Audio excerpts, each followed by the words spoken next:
Marcus had just closed the deal of his life, $43,000 in revenue. But as he stood in the silence of his warehouse, his own wallet held exactly $47. The world called me generous. They saw the bonuses I paid, the bills I covered for others, the yes I always gave. But they were wrong. It wasn't generosity.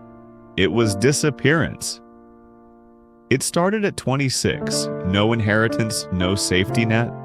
Just a used van, a garage that smelled of grease and ambition, and a promise I made to the world. Vance Logistics. It was just a name on a hand-painted sign. I was the driver, the salesman, the accountant, and the janitor. I was everything. Every month I followed a ritual, a sacred order of survival. Suppliers got their due, then the rent, then the utilities, then the one employee who trusted me. And then I looked at what was left. Most months it was a hollow number. I told myself it was temporary. I told myself that a man takes care of others first. My father taught me that. A man is measured by what he provides, he'd say. He didn't tell me that providing can also be a way of hiding. Then came the call at 3 a.m. 3 years into the business. My father had suffered a massive stroke. The world I was building suddenly felt like glass. I drove 4 hours through the dark. I sat in that plastic chair until the sun came up, listening to the hum of machines that were keeping my hero alive. The doctor said he needed full-time care. I didn't hesitate.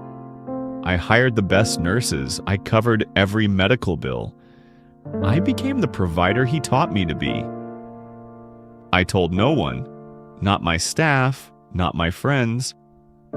I wore the suit, I gave the speeches, and I bled in private. That was the rule. Sacrifice is silent.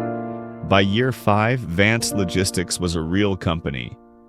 10 employees, millions in revenue. On paper, I was a success story. In reality, I was a ghost. My accountant would sit right here. Marcus, you haven't taken a real paycheck in 24 months. I'd just smile. Next quarter, Dave, we just need to stabilize. Stabilization is the lie we tell ourselves to justify the suffering. There is always another vendor, another crisis, another yes that needs to be said. Sarah saw it first. She saw the way I stared at menus, not for the food, but for the numbers. She saw the same jacket I'd worn for 3 years. She saw the exhaustion. She'd ask me, "Talk to me, Marcus." And I'd give her that same professional smile. "I'm fine, Sarah, just busy." I was drowning, and I was smiling so well that no one could see the water. At 40, my hair started falling out. At 41, the chest pain started. The body is an honest accountant. It always collects the debt you try to hide. The doctor called it stress. He told me to slow down, but slowing down meant someone else might suffer. And I couldn't live with that. Or so I thought. Then came Raymond. He'd been with me since the garage. He walked up to me one night with 2 cups of coffee. He didn't ask how I was. He knew. He told me about his father, a man who gave everything to the family, the church, the neighborhood. He died at 54 with $7 in his wallet. And a list. A list of all the things he was going to do when he had time. The list was 15 years old. Raymond looked at me and said, "Don't be that list, Marcus." 2 months later, the word heart failure sat on a medical chart. The doctor was clinical. If you don't change, fundamentally change, you won't see 50. I sat in my car for 2 hours. Engine off, phone off. I looked at the city lights and realized I was paying for everyone's life except my own. Everyone else was thriving because of my sacrifice. My employees had homes, my family had care, my clients had reliability, and I had $47 and a failing heart. I called a meeting. I didn't give a speech. I told them the truth. The debt, the diagnosis, the fear. I finished with 3 words that I thought would kill me. I need help. They didn't let me fall. They didn't see me as weak. They saw me as human for the first time. They didn't do it for the paycheck.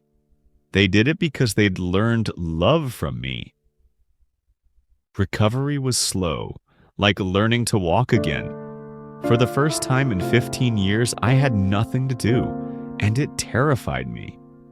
I felt like a ghost in my own life. Then came the hardest truth. The business didn't collapse without my sacrifice. It adjusted, it steadied. I had believed I was essential. I was just exhausted. Sarah asked me, "When's the last time you wanted something just for yourself?" I couldn't remember. I whispered, "I forgot I was allowed to." I called my accountant. Set up a direct deposit into my personal account every month before anything else. He was stunned. "You're paying yourself first," I said. "I'm including myself." There's a massive difference between being selfish and being sustainable.